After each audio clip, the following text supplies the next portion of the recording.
Candidates always like to talk about the things that they care about. Makes sense. It's your campaign. You finally have an opportunity to talk about the things that matter. Except you find out nobody else cares about the things you do. So I think this is always kind of frustrating because there's always a disconnect between, I think, the things that you tend to be passionate about and the things that voters care about, which is why it's so important when you're doing campaign messaging that you make sure you're actually talking about the things that they care about, and the things that you're going to find out what they care about by doing polling and data research. Now, these things are really important, specifically because it helps you to identify the campaign issues that are going to matter the most to the electorate. And so there are some commonalities, but what'll happen is you'll want to structure your entire campaign on a message that nobody else cares about. And that's why the data and research is so important. It's good to have things that you can talk about, because once you can have a conversation longer than 3 to 5 minutes, then you're in a situation where you can expand upon your base talking points and try to do a little bit of education. The real problems that you're going to have in putting together the messaging, though, is making sure you put your heart into it when you're talking about these things that don't really matter. So yeah, I'm doing a YouTube video. Anyway, so. Oh yeah, thanks. They think I'm handsome. See you guys. Anyway, so first you put the campaign message together that your data supports.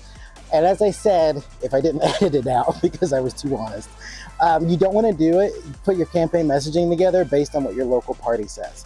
There's a tendency for those folks that only care about certain issues. They get into a tendency to care about things that the rest of the conservatives aren't going to care about.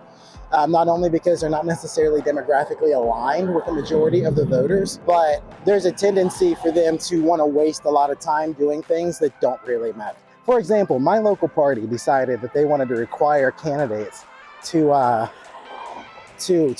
sign some Second Amendment resolution. It was completely stupid. So instead of talking about legislation that our new legislator had introduced to make sure that we're able to protect the rights of our citizens, there was something else going on. I don't remember what, but it was actually something that was current and mattered.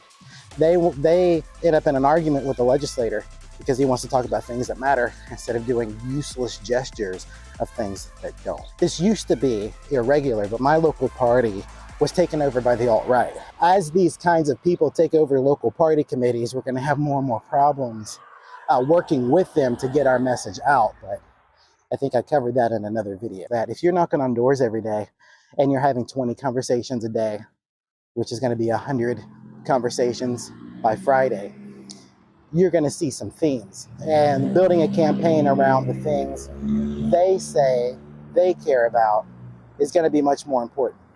Okay, I'm finally home. Anyway, so whenever you get on the campaign, it is going to be a challenge to continue to maintain your focus because you're going to be pulled this way and that way. And some of the hardest things to do is to look at the guys who are on the party committee and say, no, I'm not going to say that. And then you also end up with these people who are going to be like, well, if you don't talk about my issue, I'm not going to support you. Me. And the problem with some of those folks are that issue may be important to them. It doesn't mean it's important to their neighbors. And so it's important to remember you're going to encounter people who want you to make their issue your top issue, even if it's not even in the top 10 of issues voters care about according to our data. And that's why it's so important to have good data. So step one, have good data. Make sure that you're making your decisions on what you're going to be campaigning on some kind of polling or statistical data. Sometimes the local party committees or sometimes the state party will have done research on the area, and maybe sometimes the bigger campaigns like a Senate race or something will tell you what the top line issues are. The second thing you have to do is be ready to talk about your opponent. If you get a call from a reporter, your opponent just said this about cutting taxes. If you cut taxes, you are stealing from the poor to give to the rich. And how this narrative actually works, there's a YouTube creator who was, a TikTok guy who was going on about this the other day. And he was talking about how if the tax cuts to the upper 1% cost poor people $6,000 per household, right? And it's like, well, how does that even work?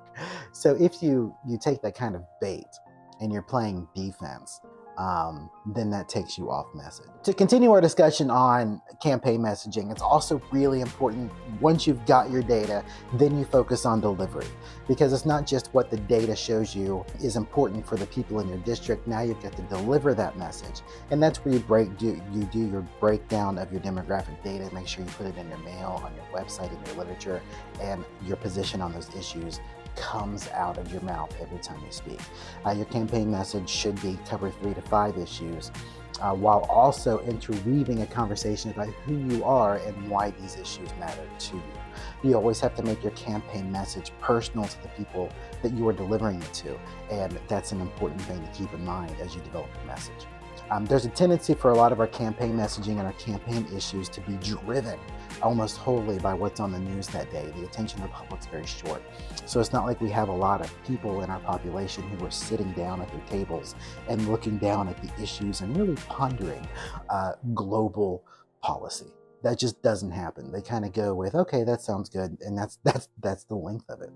And so it can be frustrating in certain situations that that's the reality that we live with.